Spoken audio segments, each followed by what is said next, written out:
Good evening, this is Spectrum Voices Conversation, here every Sunday, 6 pm to 7:30 pm UK time, and 1 pm to 2:30 pm Eastern Standard Time, United States.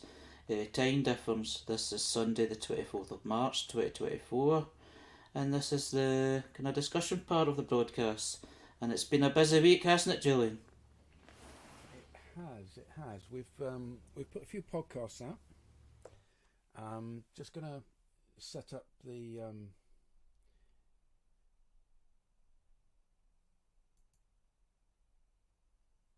Okay, it's okay. It's live. If people are hearing this message, then we're live at the moment. Um, Recordings start after this. They're edited from the live that we've got now. So yeah, Harry. We've got some podcasts that we put out this week. Liz did a couple of podcasts with us about employment, and we all put our ideas to three questions in each of the podcasts, and that went out as part of this week. There was some kind of special week this week, wasn't there? Neurodiversity inclusion, Something I week, think. neurodiversity something week. Yeah, something along those lines. Yeah. So we chose some starter questions, or Liz chose some starter questions, and we all gave our answers to them. And yes, Liz did the editing up, and two little half-hour podcasts there with some all of our thoughts on that. And I'm hoping that other people will listen to that. I think if some of the professionals listen to that, they will get a bit of a sense of where we're coming from. You took part in them, didn't you, Harry? Yes, I did, and I really enjoyed the subject matter, which is employment, and the way the system is in terms of applications and sometimes interviews, and it was just good given a personal perspective of how I feel that it's can be quite stressful and how I deal with it. And it was really good conversation, and it was good that we all shared our own from different perspectives, different viewpoints. Although we were in agreement with things could be a lot better than they are. Good evening, Morris.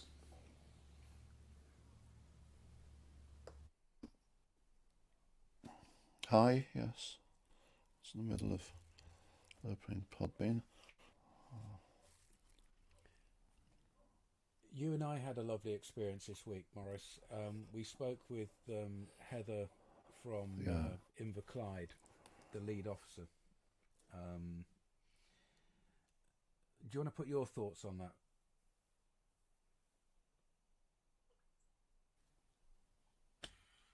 Don't you know I've got any? I think we both agreed it was a good experience, though. I think we were chatting earlier.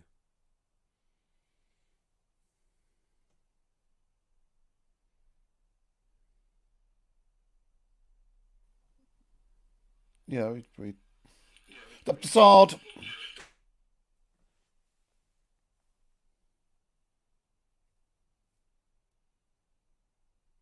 Okay, Morris is just sorting a bit of feedback out there, Harry. I think we'll move on. Don't know. I have to go to turn my sound down on Podbean. Okay, cool, mate. Um, covered a lot of ground. Um, this, she's good on, and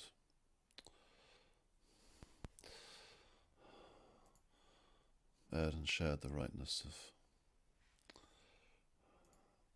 following people on that ground.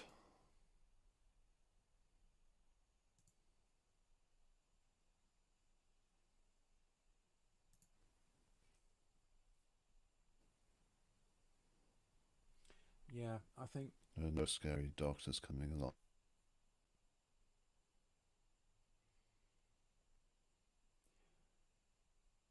Yeah, I think Heather has has empathy with the situation of the young people that she's trying to reach out at the moment, the people who have opted out of the system and haven't been going to school for a while, and don't feel that there's any point in them leaving their homes or wherever the safety nest that they've got. So I think if there's any chance that she wants to come and speak at any time, we would always welcome that input. It seemed like a very two-way experience. Did you feel that, Morris?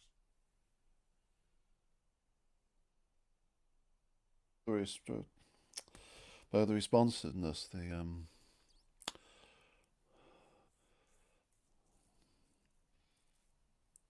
open ear to engage with everything, the wanting to, yes, yes.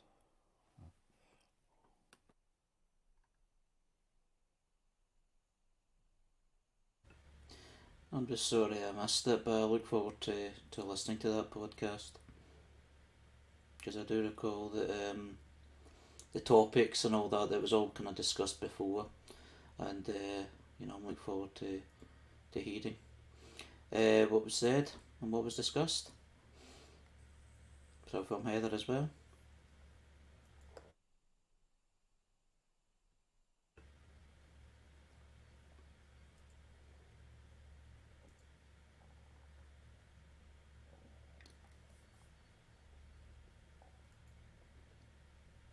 Yep, you've done a hell of a screen work. There you go, Morris. Just noticing a bit of hectic screen work. I think you were too. Yeah, I can't seem to get anything other than a static screen to share on the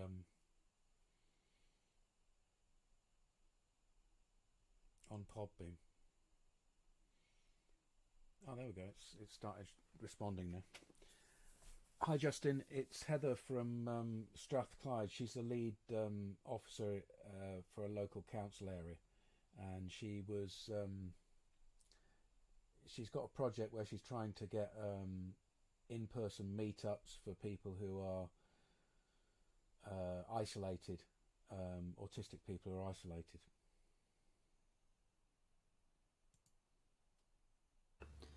Inverclyde Council. Sorry to correct you there, Julian. Sorry, did I say Strathclyde again? Yeah, it's easy to do. Yeah. Two very different parts of the river. Yep. There you go. For people in Scotland, I apologise that I realise that they're two different places.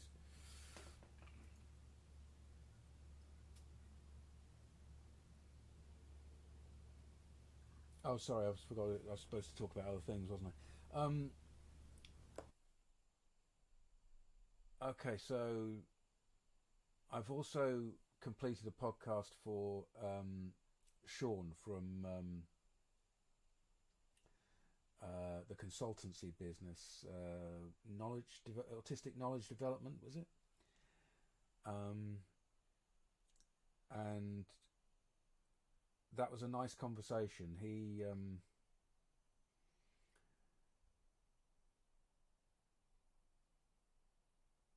He's taken the conversation to edit himself because he wants the transcript to be absolutely accurate.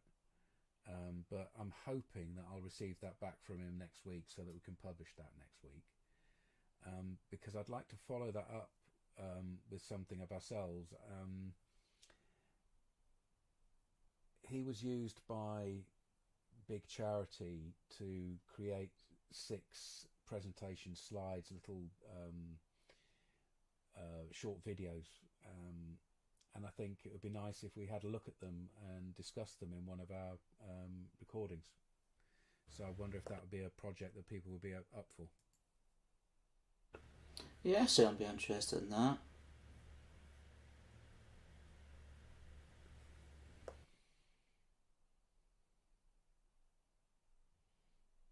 Okay, it seems as though there might be a sound problem for Passes Justin. the word on, yeah.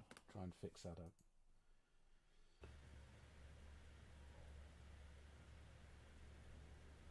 Was there a sound problem for Justin? Yeah, he's not hearing my sound. Alright. I'll just sort that.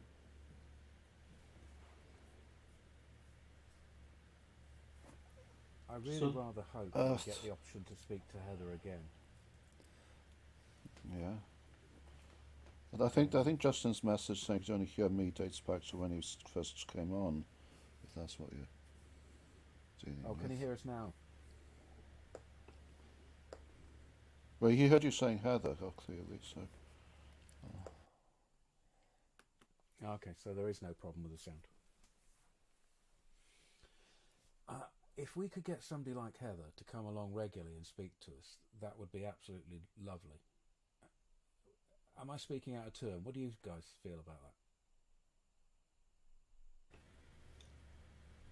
Well, depends how regular, but even then, it's kind of a good idea just to have someone to have talks with, and progressive talks, positive talks.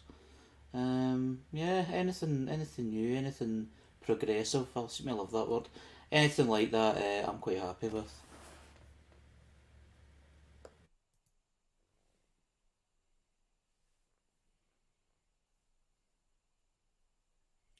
I'm not seeing much activity from Justin. Am I?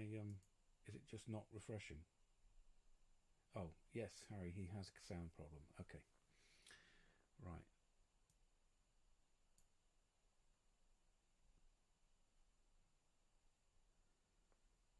Has that fixed it at all, Justin?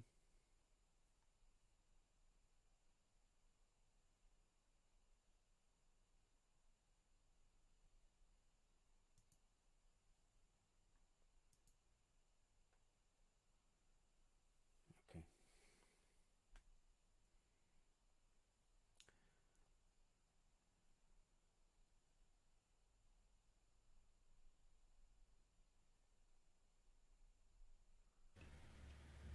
The thing is, you just don't know how it's set up. If it's an issue with yourself or an issue. Has he answered?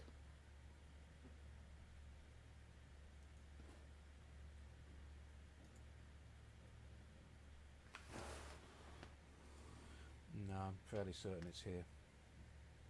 Okay.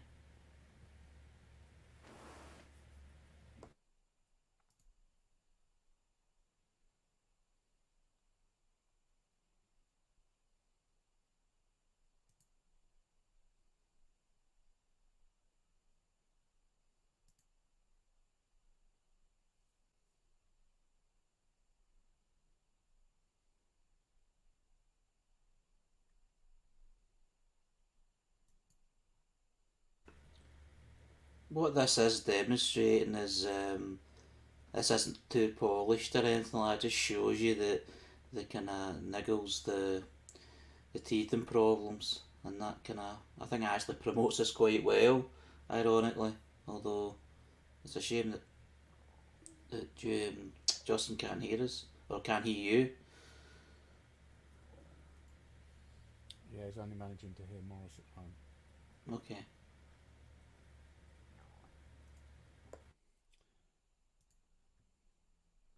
The settings here seem to be correct. That's the problem.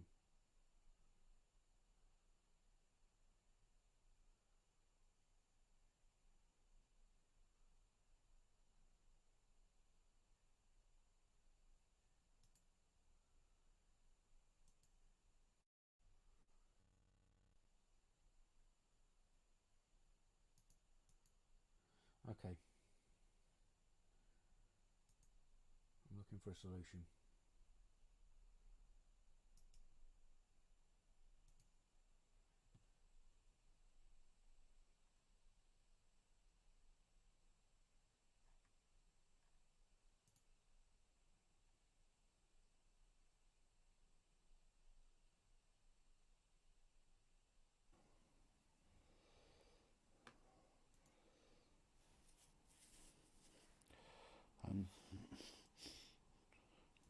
I'm wondering if I'm seeing all the same messages in both directions as Julian's seeing, or some appear on the setting he's got his screen on.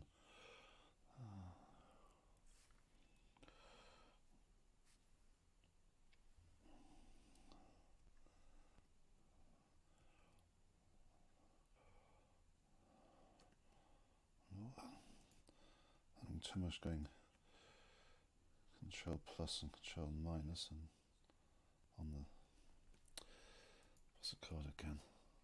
Chromebook. That's the best I can see of it now. 1, 2, 3.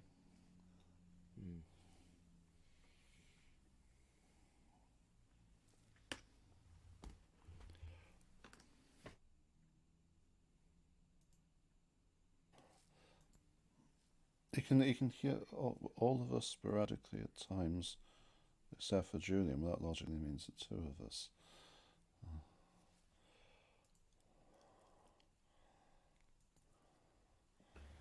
I just don't understand what the issue is. I mean, I can hear Julian. I mean, if we're all hearing him, although I can hear a wee echo right enough. Something different's being heard on his Podbean, which makes us ask, how's it being heard overall on Podbean? And do I have to turn my sound back up to test that out? No, I don't think you should do that, because we'll be in trouble with that with feedback there.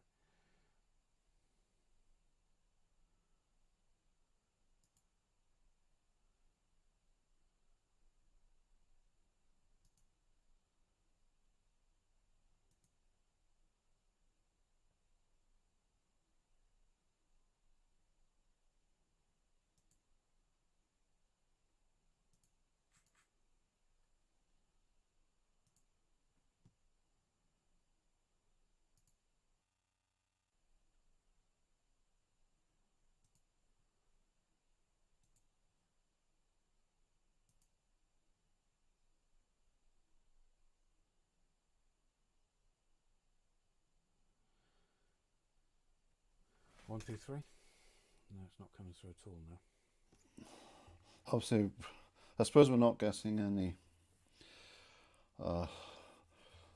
feedback from listeners about no, they're not hearing Julian, which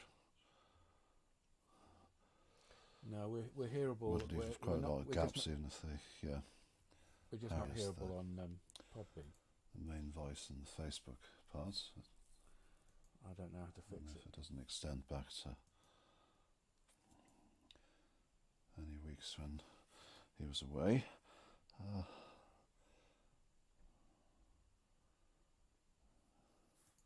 Yeah, is all okay to listeners in terms of that there are three voices here, all of whom you're hearing.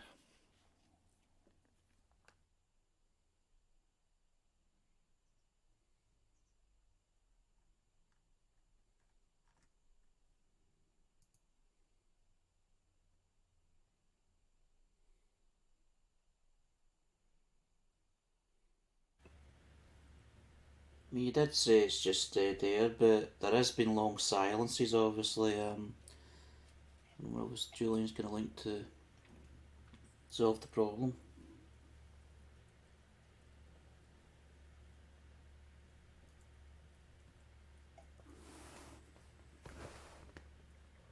One new message.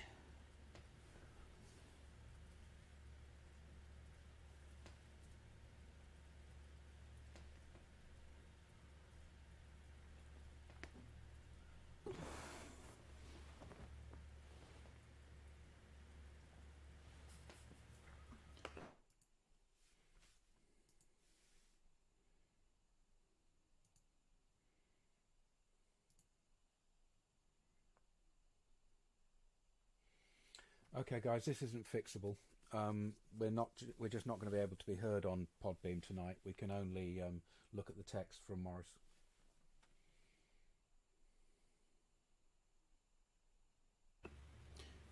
Okay, that's unfortunate, but that's one of those things. Let's just go ahead. Yes. So, anything else to discuss that we want to do here? No, I think it's a good idea for us to move over into Facebook now, mate. Okay, no problem. Um, this is Spectrum Voices Conversation. Here, can you mute please, Julian? I think it's feedback. I'm trying to get it. This is Spectrum Voices Conversation. Here every Sunday, 6 p.m. to 7:30 p.m. UK time, 1 p.m. to 2:30 p.m. Eastern Standard Time, United States. This is the Facebook part of the broadcast, and it's Sunday, the 24th of March. So the first post to share is from Peter Warnby, autistic author. A page, autistic writer and speaker on autism and autism lived experience. And what is shared is a quote, and it's regarding the human brain basically, and obviously the conversation of why everybody's so different and why there's varieties. But basically, what it says is there should be no surprise that something as complicated as a human brain has a lot of variation.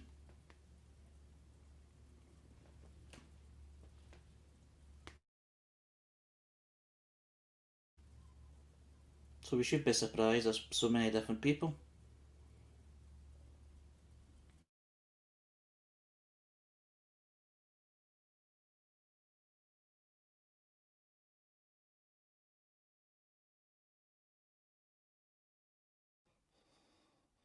Found my way back to the page to concur.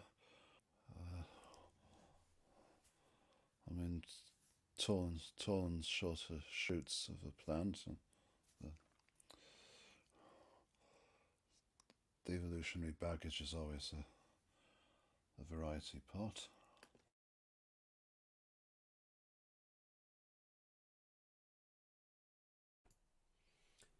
I think people are often divorced from the idea of structure and function, though, aren't they? Saying that there's lots of variation in the way a brain is made up doesn't necessarily compute in most people's minds to neurodiversity. The links aren't there for everybody. People I've got that are constantly talking about identity and neurodifference and being a different subset and our genetics.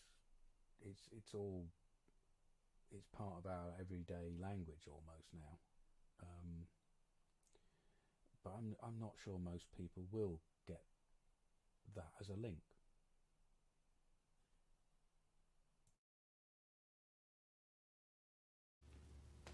He tried. It's a fair point. I suppose sometimes you forget. I mean, someone did say to me, not everybody thinks the way that you do. And that's not just in terms of autism, it's just like your opinion, your life, and how you do things. And what I do, what we do generally is we talk about the differences in the mind, the brain, as part of our conversation. Almost on a weekly basis, if not a little bit more. So be more aware of things like that. But as you say, other people not be aware of it. Some people are trying to live not simplistic lives, you know what I mean, but simplistic thinking, I suppose, and don't want to think too much about the variation of the brain and all that. Even thinking about it myself's a bit out there. You forget how, how the brain is. How you only know bits and pieces. You don't really know it all. So, but it's a good quote in a way, but as you say, not everybody's going to compute with it. You need to have a very good conversation with people first. It's not something they'll take on board as a quote and take it on board right away. I think it's a great quote. I haven't got a problem with a quote. I get it. It's a reminder that. But I just look at it from the point of view that we're a self-selected group that are going to get that, and most people don't want to think of their brain, their structure of the brain, how their brain looks, as affecting who they are, their character, their personality, their identity, their spirit, their soul. It's an uncomfortable association to make for most people, that their brain is a kind of it's affected physically, and that affects how people think, their personality, who they are. That's all uncomfortable for people. That it doesn't sit well with our sense of who we are and our own ability to change destiny.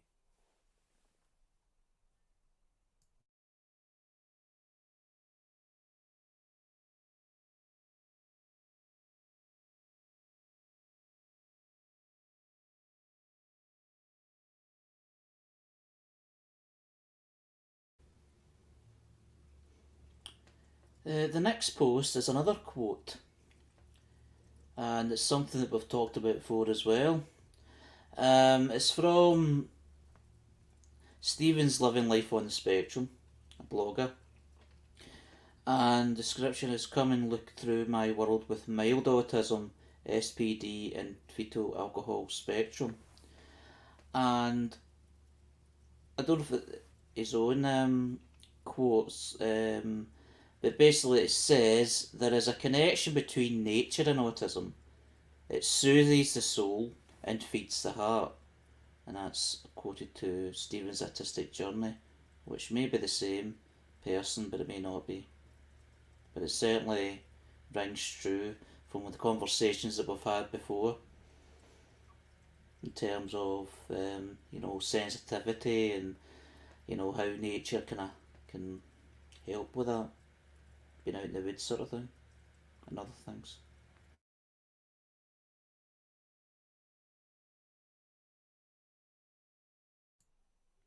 Have you been out in the woods recently? No, fortunately not. No,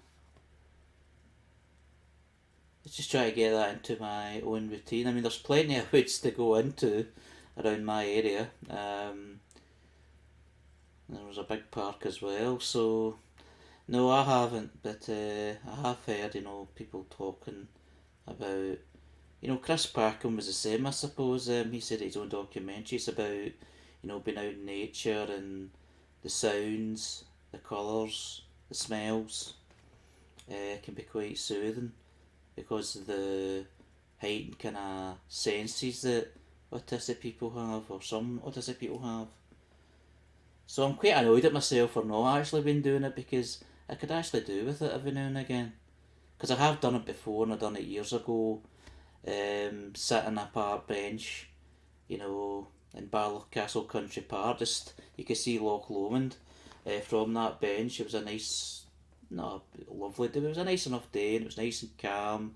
You hear the birds and the wind and stuff like that. And going back, I was going through a hard time when I did that, so I went for a walk, and that's how I know that that quote certainly for me does ring true for many people. Yeah, I completely agree with you.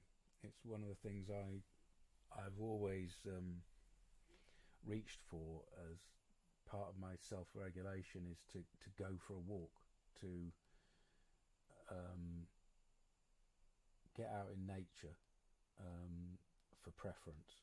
And the difference between a walk in nature and a walk in an urban environment, much more therapeutic in nature, where you're not feeling as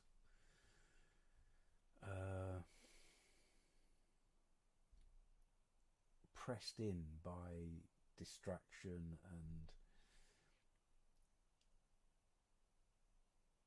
the proximity of other people.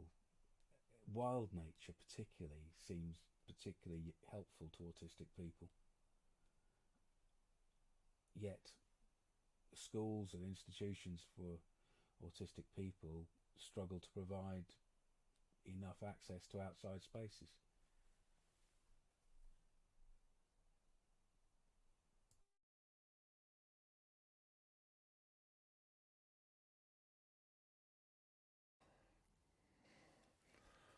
Need a certain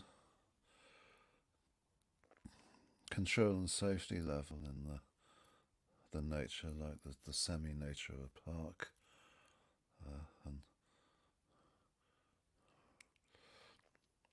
you know that the wild piece of wild you choose is a safe piece. But less of an issue here than in some countries.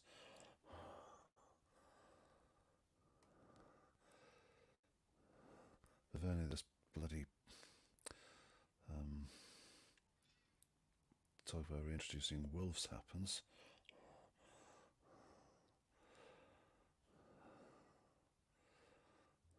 And actually, I like open spaces better than woods, where you can have the closed-in sense of losing the way and or being less orientated. I like the open, linked to being, I suppose, in the spatial sense of a map of a wide panorama. So higher ground or coasts.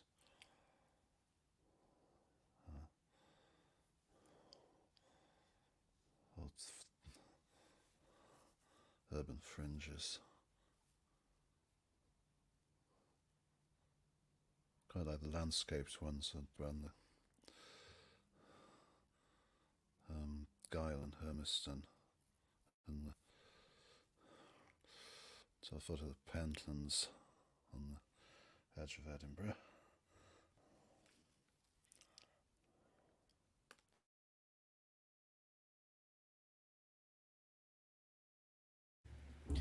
Yeah, when you mentioned coast there, Maurice, that's one of my favourite things to do.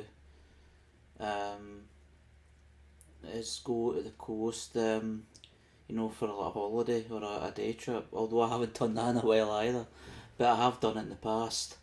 It's like, what I like about it is, because I'm an avid overthinker and I'm involved in all these different committees and organisations, your life becomes a bit, deliberately so, kind of hemmed in and repetitive and structured. But if you go to like the coast, I've been to Arbroath as well actually, for something, and I was sitting. It's just like you just feel free because you're looking out to the sea. It's just like it puts things in perspective a little bit, and you just enjoy the wide open spaces and the things that you worry about. They're very minuscule and they shouldn't be overthought about. And even though they get a habit of just doing it again out of habit, it's just that when I go to places like that, it's just like it's a release. So maybe not in the woods as such, but if you're in wide open space, maybe blue sky, smell of the freshness of the coast, and the feeling of the wind hitting my face, it just feels nice and fresh, and it's just a nice feeling.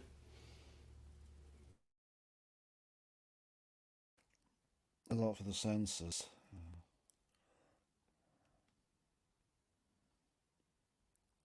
We've got a lot of some of it for Loch Lomond, so had your recent sitting on the park That's good.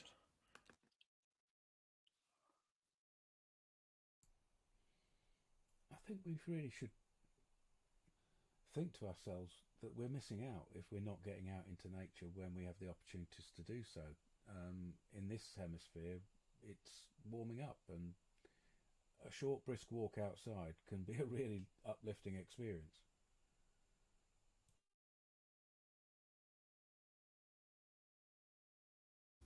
Yeah, right. I mean, there was times years ago that I would just go for a walk for miles. I used to go. There was this kind of country road. I just go this sort of kind of route. It just like basically a horseshoe they call it because you know the way the route is. It basically takes you close to back to from where you came. The route you kind of walk, and I used to walk this country road. And just you know, it's just all these memories are coming in just now. You know, talking about the nature and how I used to actually enjoy that as well. And when you're talking about 2 or 3 miles walk, or maybe more than that, it doesn't matter. I really enjoyed it, and it was just worthwhile doing. And it's like the way that the area is, you can actually see the town that I live in. You know, from top of a hill, and it just puts things in perspective. It's just like, yeah, you're absolutely right. I mean, I should doing it more. I mean, I do have time to go for a walk, so I should definitely do it myself and take advantage of that more, especially from where I live as well. So, yeah.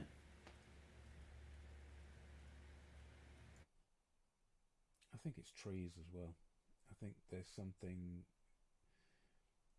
in the sound, everything to do with the leaves, everything to do with the repetition, the colour changes. There's something about trees, looking at trees, that is fascinating to artistic brains, I think. Does anybody else get that?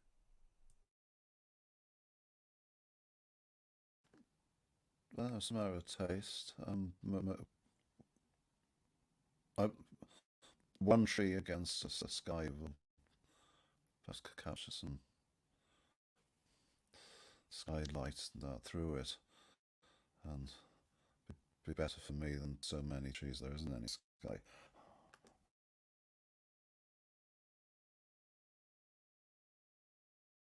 Yeah. Yeah, it's images and shapes like that, isn't it?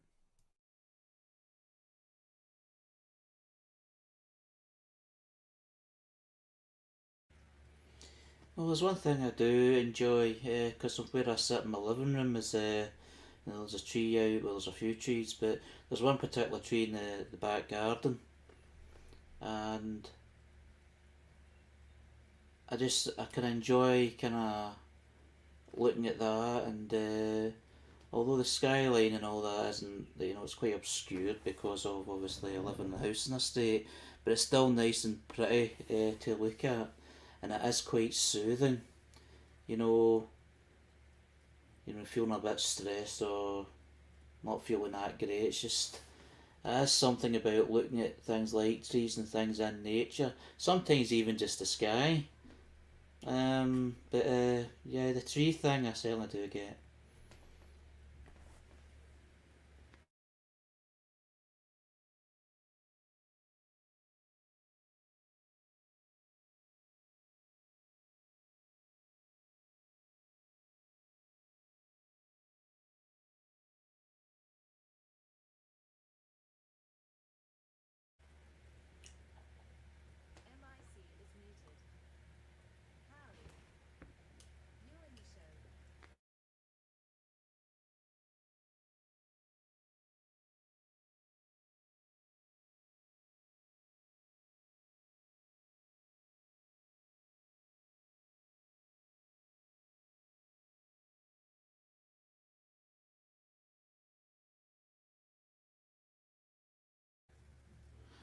Apologies there was a bit of a issue.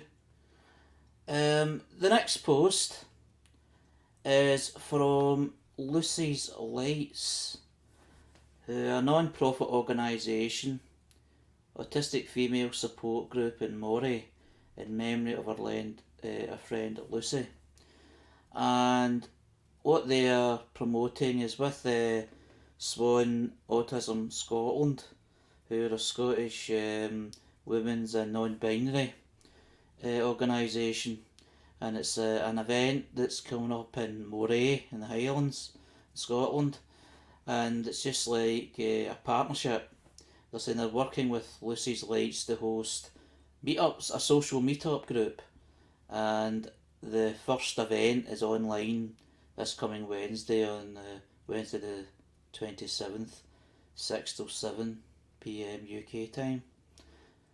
And it's basically, I think it's just a coming together kind of discussion and support.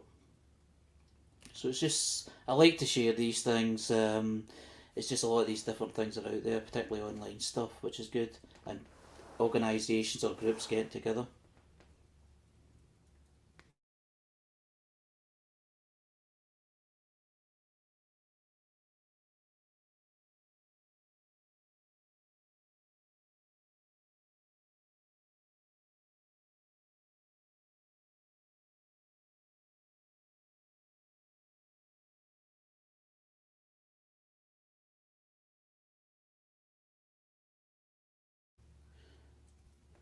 The next post is shared from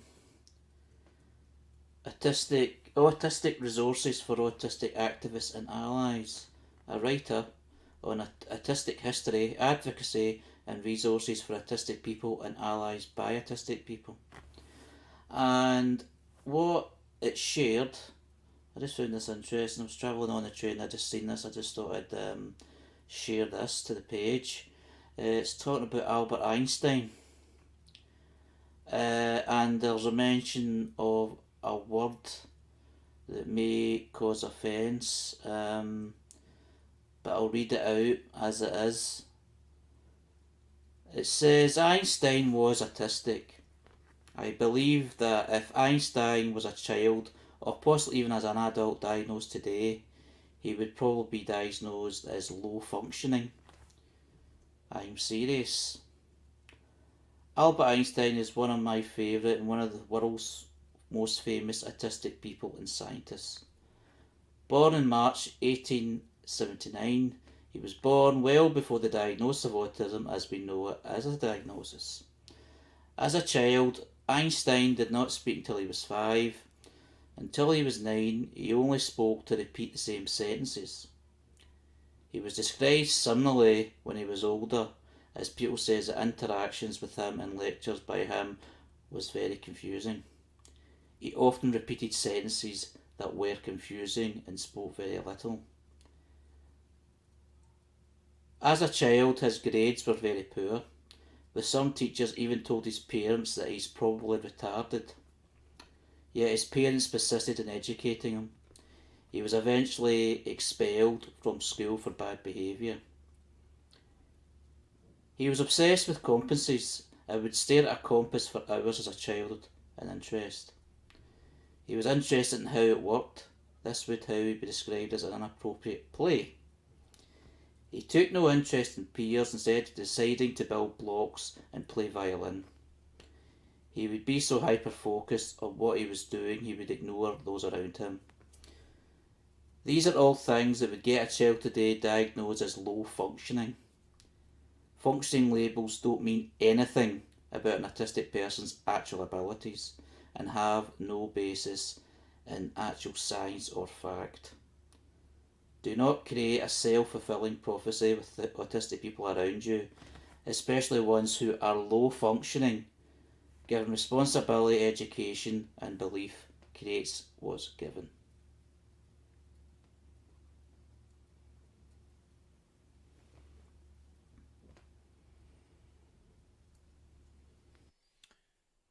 Yeah, it's a hard one, isn't it?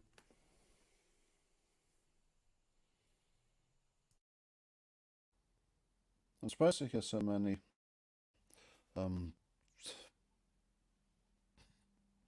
social and behavioural details of being attached to low functioning. It's always, when it was in use, I always thought of it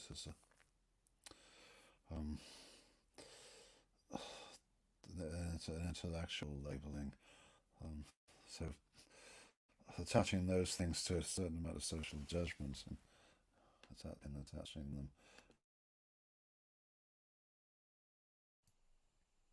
Social judgment is where it's always been about with autism, though, isn't it?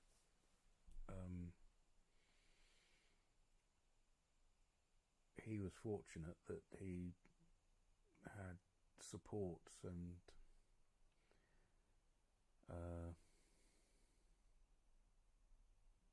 adjustments in his life,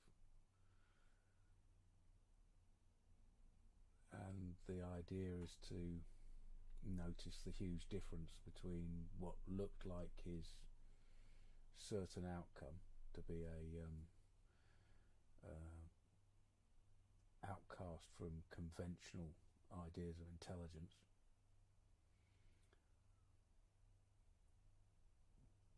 and what actually happened was that some of his incredible genius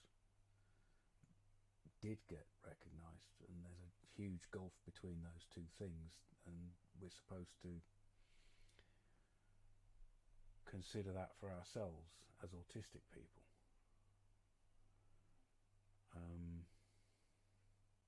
I think that's a bit difficult for some people to relate to somebody who is so out there as Einstein.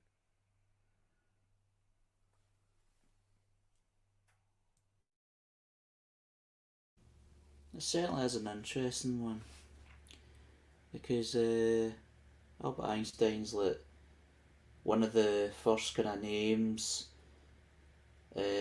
that's kind of not thrown at you, but is like, you know, when I get diagnosed with autism, it's like you're kind of self-doubt or maybe not feeling low mood or whatever, and it's like the encouraging thing is like they give it a list of people who had autism or may have had autism, and it's like these brilliant people or people that are successful or people that are well known, you know, in a positive way.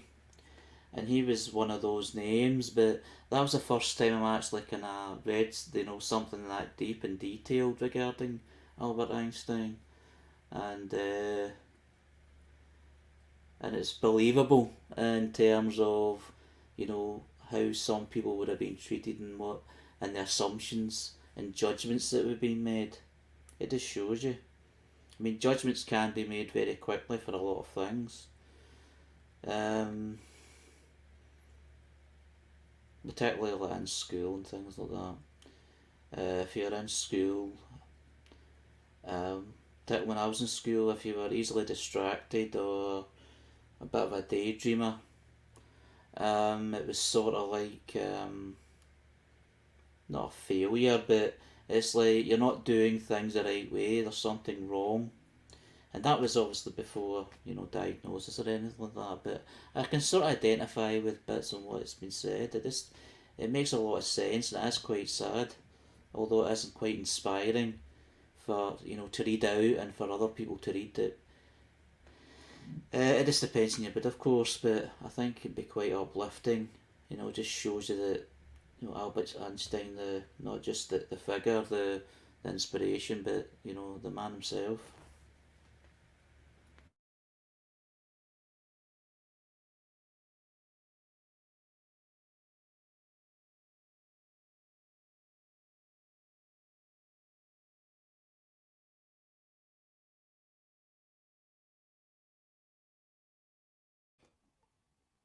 I had read in Carl Sagan, it's just astronomy and science,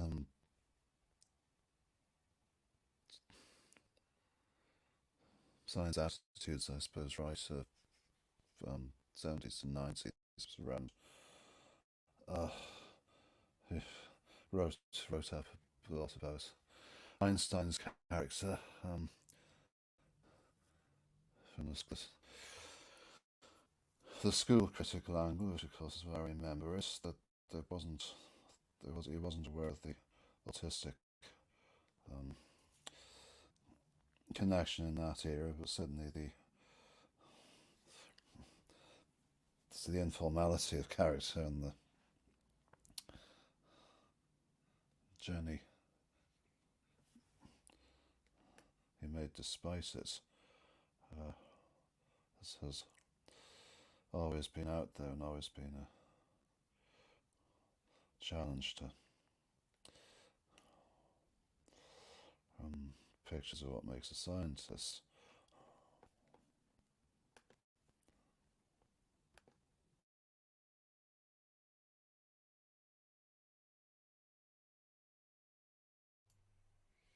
The thing is, I remember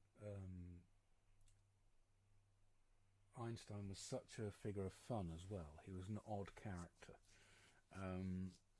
And you would be bullied in the playground by being called an Einstein in the 70s, because it was an association with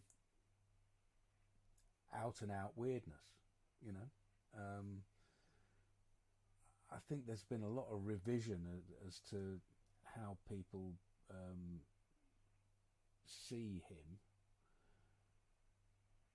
at least what they express, but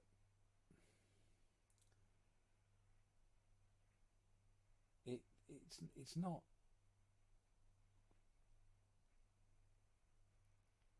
a social icon as a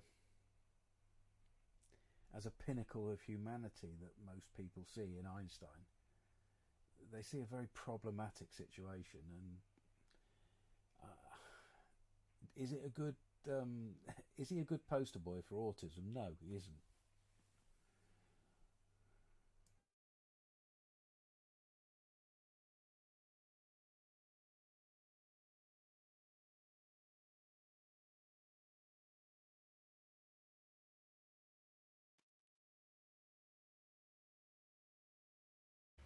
It's a fair point you make, because my first, memory of Einstein wasn't about anything that was known about. It was how he looked, and I thought he looked funny. I don't mean insulting. It's just like he looked funny. It kind of reminded me of, kind of certain characters. The kind of hair and the moustache and all. I just found it a funny look. So I can see where you're getting that. It's certainly not the best poster boy for autism. It's very stereotypical, I suppose. But at least it's a positive example of someone who, I suppose, you're saying that it's the same with a lot of things, isn't it? I mean, people that are greatly respected now in terms of what they did and what they done, it gets revised every now and again. Like maybe only so many years ago, the outlook was different, but it's like people kind of review. It's like people are sometimes even absolutely ridiculed, at the time and even so many years afterwards. But then as time goes on, it's like it's like a revision of what the person was about and what they says, and the quirkiness or different or even absolute genius. But it was ridiculed, and now it kind of turned on its head. Now they say it's genius. It's just the way society and the way it judges. It certainly can be strong from one side of the spectrum to another, for want of a better term. But yeah, right though.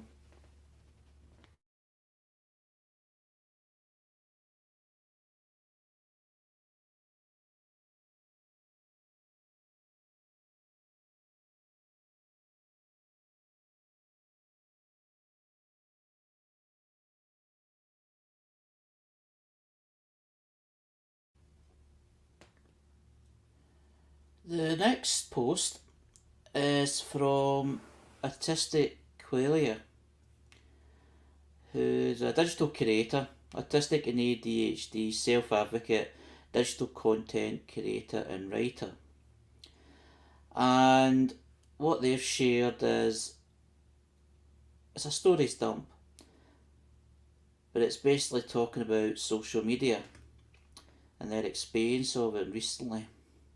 So I'll just read it out. I am currently in the process of figuring out my relationship with social media. I struggle with focusing on anything else on days I post on social media. It's probably partially due to my autistic wanchopianism and obsessive compulsive tendencies, but my thoughts get stuck in a loop where all I can think about is how others might be responding to my content. This thought looping usually goes on for hours, and I end up repetitively and compulsively refreshing my social media notifications. Maybe if I keep practicing meditation and mindfulness, it won't have to be all or nothing. I want to be able to use social media without getting stuck in a loop.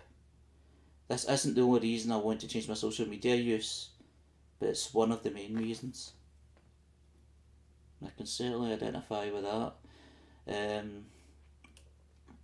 Being an admin of different groups, including Autistic Radio, and how things will be shared and how people take it, and sometimes just being obsessed of the progress of who'll read it and how long it's up and who likes it. I can totally understand this to a degree. I don't know about others.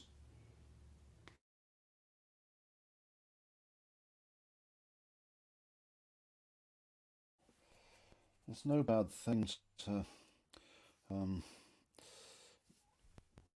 have less spare time for reading, because more of your time is taken up with actively sharing what you want to share and say to the world. No, it's more so can be. What an advance that is.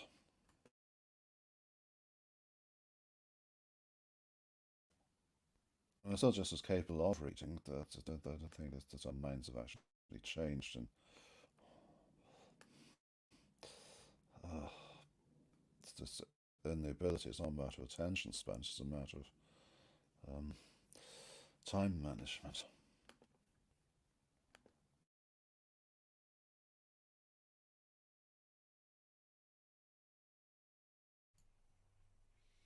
I think these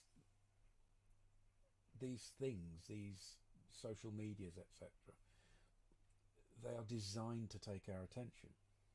So it is a fight. It's a war of time management. And getting too involved with them, for me, would set up a whole job of time management that I don't want.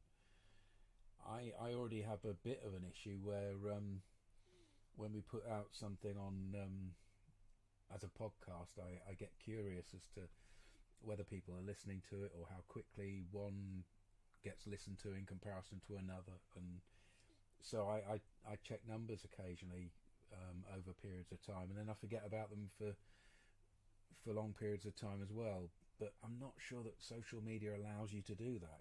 There's a constancy to it. Well, social media addiction doesn't allow you to do that, but you don't have to be addicted. There's plenty of folks who only post every few days, few weeks or less.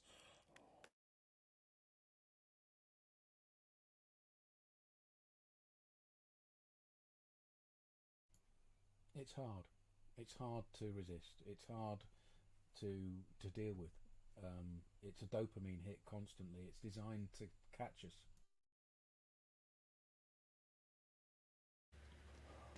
I wouldn't get any fulfillment or have patience to share all of my sort of trivial life details of the day on this. So that I only use it for issues and things I want heard.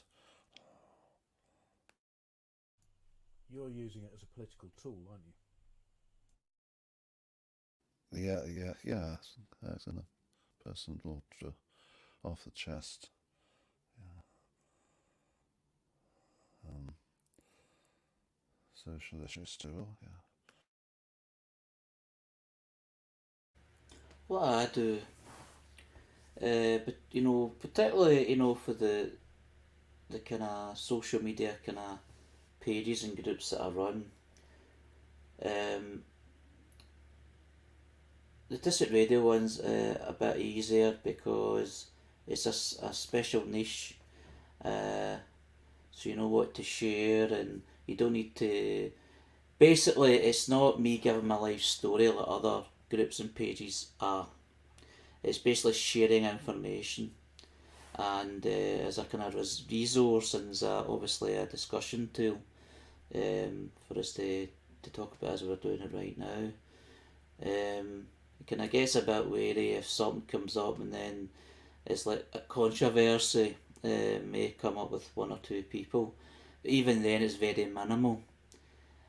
The thing I wouldn't like to, even though I'm quite inspired, but I wouldn't like to when people are doing their own, they're self advocate and things like that, and they're talking about their own lives really as a backup to share information. Sometimes it'd be quite harsh in what comments would be made because there's people with different views and some people are quite strong on them. So I can imagine that would be hard, and you're thinking, oh, I've put something that might be controversial, and then you're just you don't want to be caught out. It's like you want to be prepared for, I imagine, anybody saying anything, and then be prepared for to give an answer. And the reason I can sort of identify with that is not with Autistic Radio, but with other pages I've been on, in terms of, like for instance, recently in the Alexandria Community Council I'm involved in, the notice board, I was providing information from Western Berkshire Council about budget cuts. And it's obviously a very sensitive topic, and it's like I'm trying to kind of manage the comments and making sure that it doesn't go too overboard and doesn't break the rules of the group. For instance, can't be party political, but obviously try to kind of cut out the swearing and all that people may do. So, and that sort of thing, makes me kind of go in a thought loop. Uh, how long is this going to last? You're thinking, so you can turn the comments off and all that. I don't like doing that, but basically, I could not totally, I can relate to what I think the post is saying. It's like you could be caught in a time loop regards to social media and you can't sleep. You're thinking about information that's being shared and how you answer it or how you share it. And as Julian says, it's to get your attention. And I've got to say, it certainly gets mine. I mean, I use Facebook every day, the social media. So it's hard to switch off. It's all about management, though.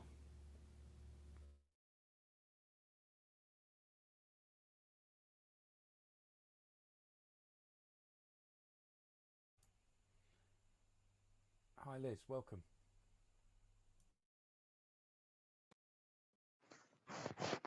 Hi, Julian. You're really quiet. I've just about heard you there.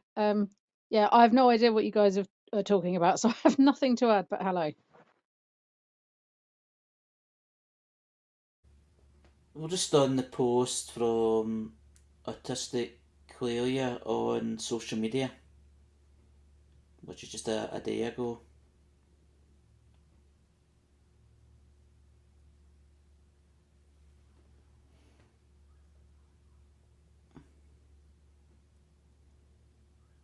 Oh yeah, that's it.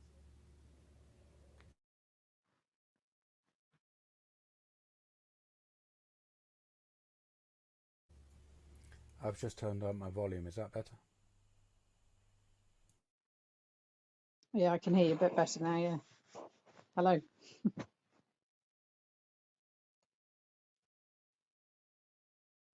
Glad you could join us.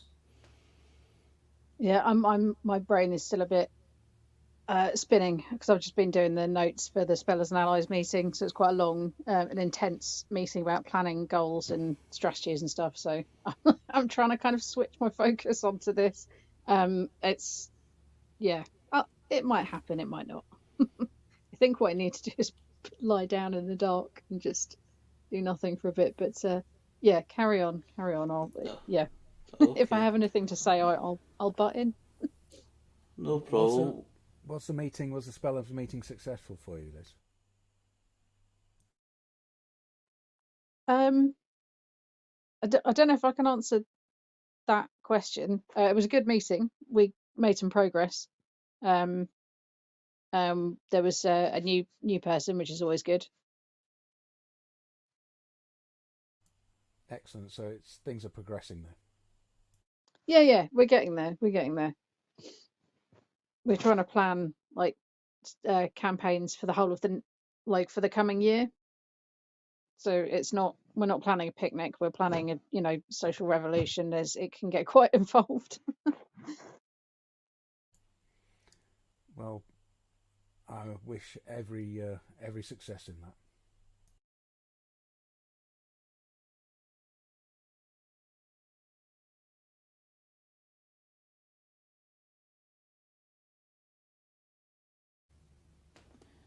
Moving on to a new post.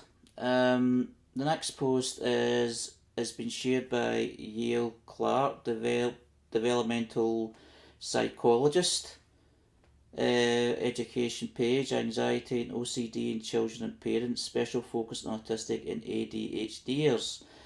And what they've shared is basically something we kind of probably talked about the last week or the week before. It's about the event, an afternoon with Chloe Hayden and Sarah Hayden. Everything you need to know about autism. And I'll just share the post from Neil Clark, and what she says is, my daughter and I just enjoyed an afternoon hearing Chloe Hayden and her mum Sarah speak. Dad managed to get a few words in too. The theme of question time, asked in different ways by people at different life stages, was how do I advocate? How do I advocate for myself at work? How do I advocate for my child at school? How do I advocate for myself at school? And how do I advocate for myself, my friends and family? Chloe's energy just infuses everyone with hope and the understanding that we are entitled to advocacy. Yes, Chloe helps us see that we can speak up and stand out. How do you advocate for the conclusion for the neurodivergent people in your life and or for yourself as a neurodivergent person? What holds you back from speaking up and standing out?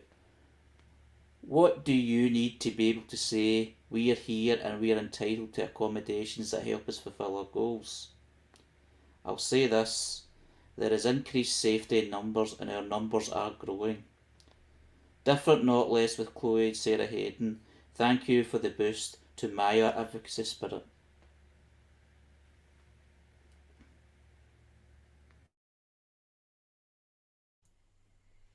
That's nice, because when that event first came up, that was something that you shared on Facebook, and I remember us having a nice conversation about that, because we thought there might be positive role models that are put out there, and it, yeah, I that's really nice that somebody has come back with a positive experience of it.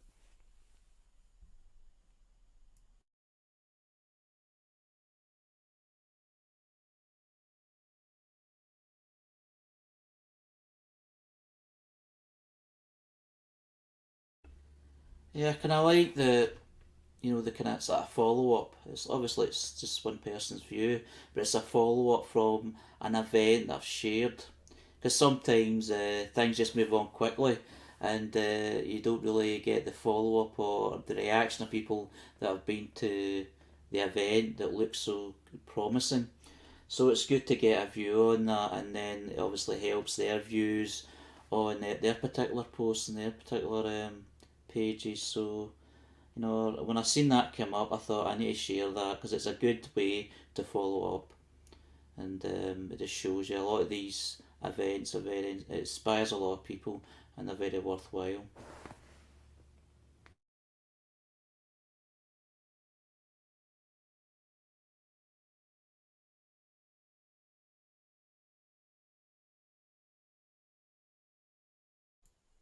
What do people feel about the questioning of advocacy? And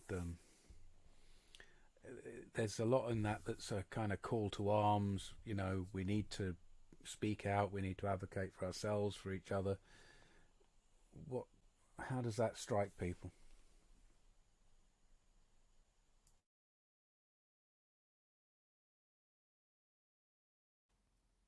What form of safety in numbers is being offered?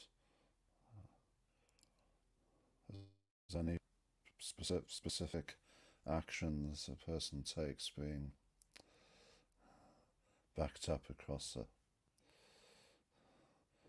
network of folks or of contacts?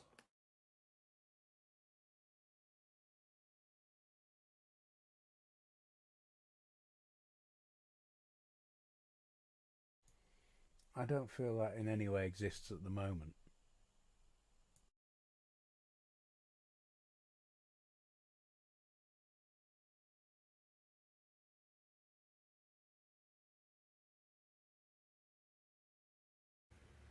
I mean, from what I kind of see from the post, is like, I mean, this is from Australia, who we've kind of said is very progressive or tries to be progressive in terms of autism, and it's like try to progress, movements and equalities and get things out there as much as possible progressively. I think it's a lot of people feel that they've been denied an opportunity to have there's a say. They're entitled to have a say, but they felt they've never had it, and it's like inspiration. Like you can have it, if you want it, of course, if you want to feel heard, and I think it's a sort of encouragement for that sort of thing. But I'm just taking it from the post. We've talked about advocacy and self-advocacy before, and it's different in different individuals and what they want to do. But it's basically people giving their story and their view and the right to feel that they've been taken seriously.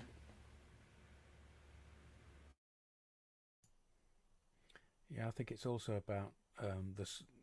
It makes a point about the small differences that can be made, and people have to stay within their comfort zones, and they still have to stay within their safe zones as well when they're advocating. So I think the post does make it clear that there's lots of small ways you can do things. You don't have to put yourself at risk out there.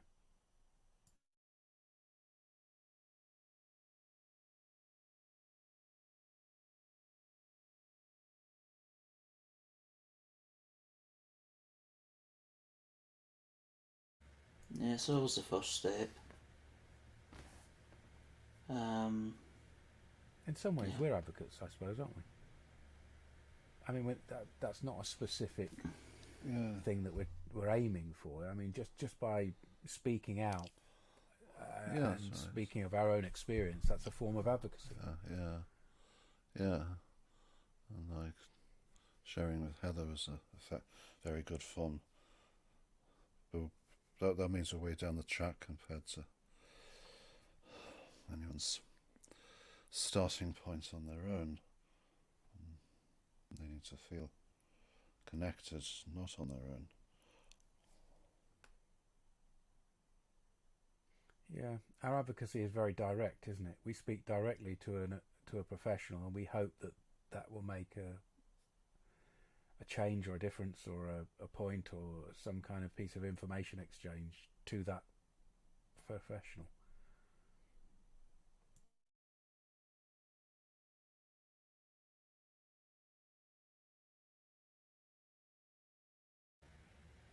Yep. Yeah, you're right. Because there's a lot of conversations that we've had that, you know, advocating, giving a view. You know, it's been quite hard hitting, but it gets to the point. But there's a lot of respect given back, because that's exactly what we do.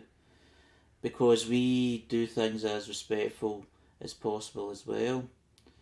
I mean, there's been, even through the social media, you know, things that have been posted, things that have been said, and then they kind of discuss. It creates discussion, and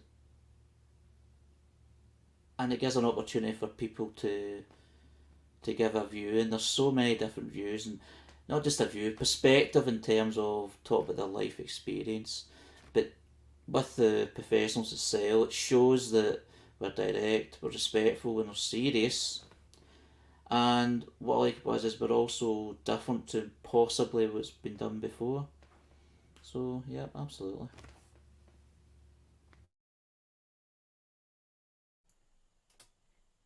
I think there might be people who want to make recordings with us and advocate for themselves through Autistic Radio, through the charity, or any of the podcasts or the lives. I think people could actually see this as more of a channel for advocacy than I necessarily do personally. Would we encourage that? Outspoken people saying their piece?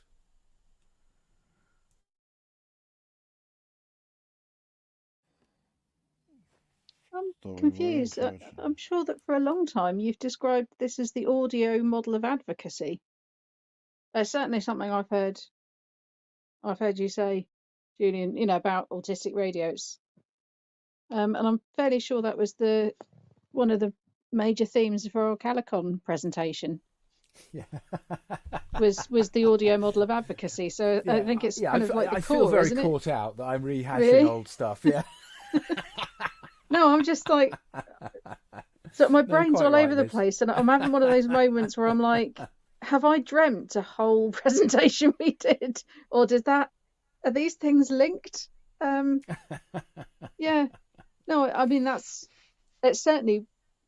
what, you know, we've described ourselves as in the past, for sure. And I think that a lot of the professionals that we've worked with and who listen to our stuff will see this as a form of advocacy as well, education or advocacy, or, you know, a bit of a combination of the two. And then we make recordings with other autistic people and other people who are making podcasts and on their projects as well.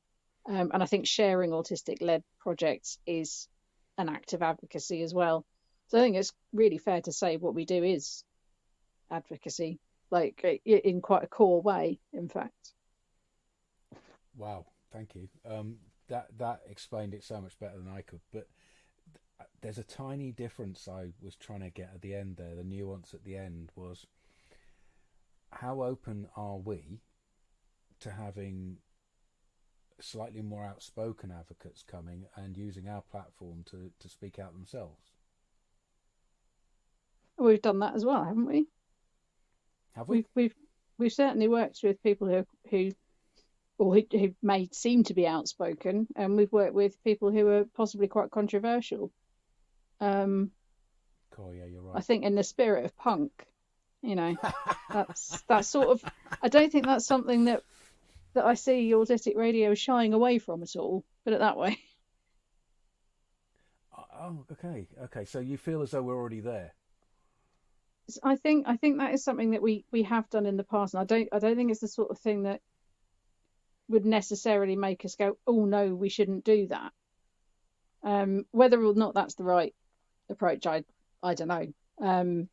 But I know that we've, you know, in the past we've looked at the issue of deplatforming and platforming, and there's sort of been a general consensus that we're not going to deplatform.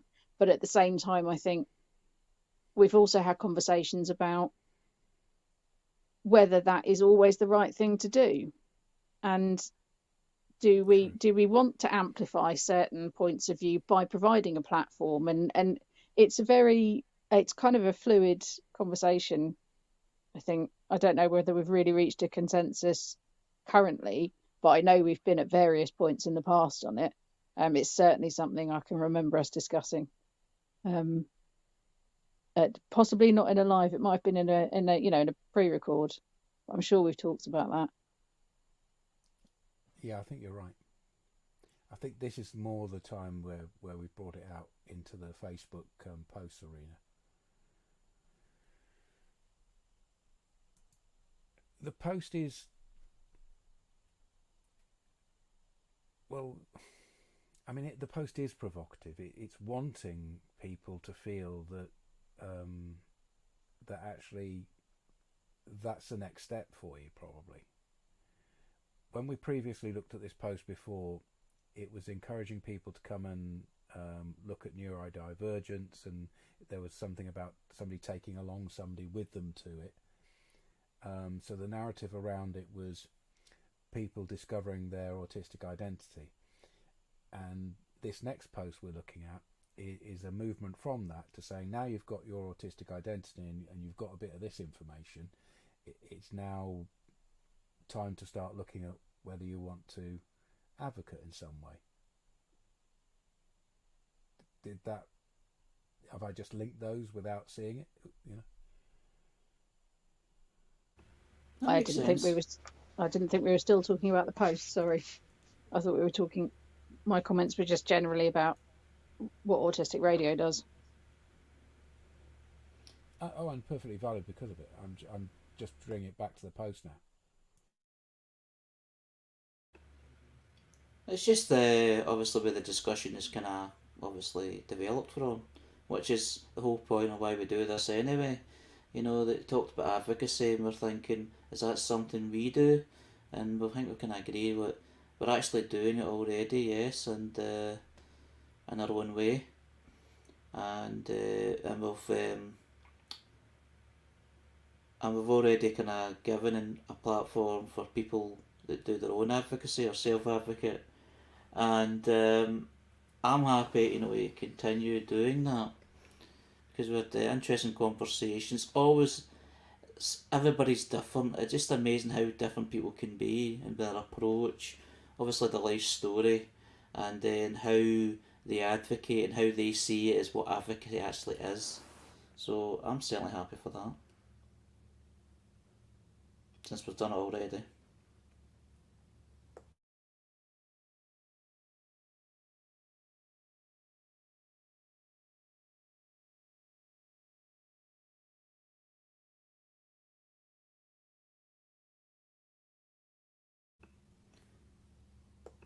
The next post is sharing one of the many podcasts that Julian shared this week. Thank you for your hard work, Julian. And this most recent one was, we talked about it earlier on, it was about the bedroom boys. It was Heather, lead officer in Inverclyde in Scotland. Lead officer role has allowed her flexibility to create innovation of the autistic community. So Morris and Julian engaged a conversation about isolation amongst our community, with Heather. And it was just, the bedroom boys itself is about young autistics being progressively more isolated from schooling and withdrawing from society. And there was just a discussion about personal experiences and understanding that how this can happen to many people. So it was a very good conversation. It was a good conversation, and I'm entirely aware that it's a very gendered term that's being used for young people who are autistic that are opting out of school. And I think we've just decided to ignore that for now, because that is an affectionate term that the people who are involving themselves have had as a piece of slang. It covers all genders. There's definitely a large group of autistic people who have withdrawn from society. Not the typical idea of somebody getting older and older and withdrawing, but withdrawing in preschool leaver age, but leaving school early, long-term absenteeism, and in one of the most deprived areas, I'm going to use that word, in the UK. Heather is an autism lead officer that has decided to try and do something about it, to try and give some people a reason to not withdraw permanently. And I think she's got a really difficult job on her hand. But in the conversation, I think we'll hear some hope. I think we'll hear some positivity, and we also got the opportunity as older guys who remember being the ages of the people we're talking about, to express some of our experience and some of what we thought when we were that young. There was a few times when things that Morris said were particularly picked up by Heather and described as powerful. So yeah, I'm really happy that we did advocate in that way by speaking with Heather.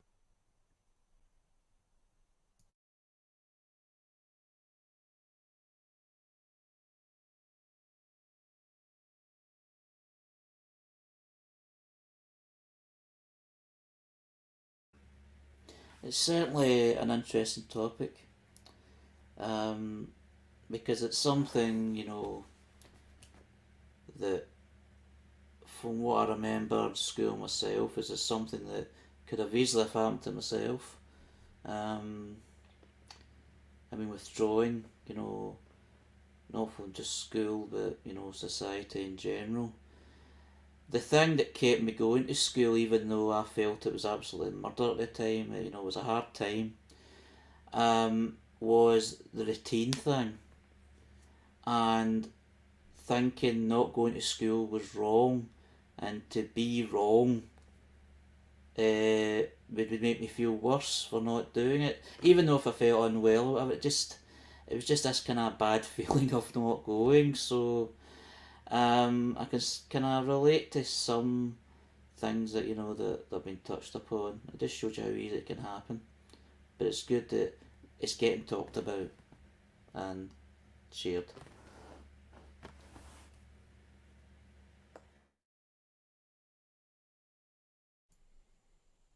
I think it's something that Heather could have a conversation through Autistic Radio with a wider group of people and really be able to get some direct information that could be helpful. So I think Heather feels that, well, Heather has expressed that explicitly.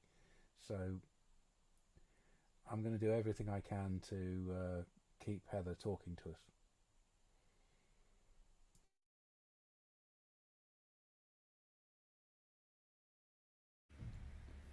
Well, thanks. That's nearly 7:30. Just 2 minutes to go. It's a great conversation tonight. It was actually a great topic to finish on.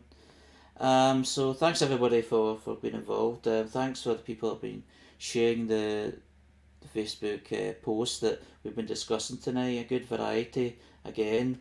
A lot of good topics touched upon. So this is Spectrum Voices Conversation, here every Sunday, 6 p.m. to 7:30 p.m. UK time, and 1 p.m. to 2:30 p.m. Eastern Standard Time, United States. So thanks again. I really enjoyed tonight. I look forward to the next one. Good night. Good night. Good night.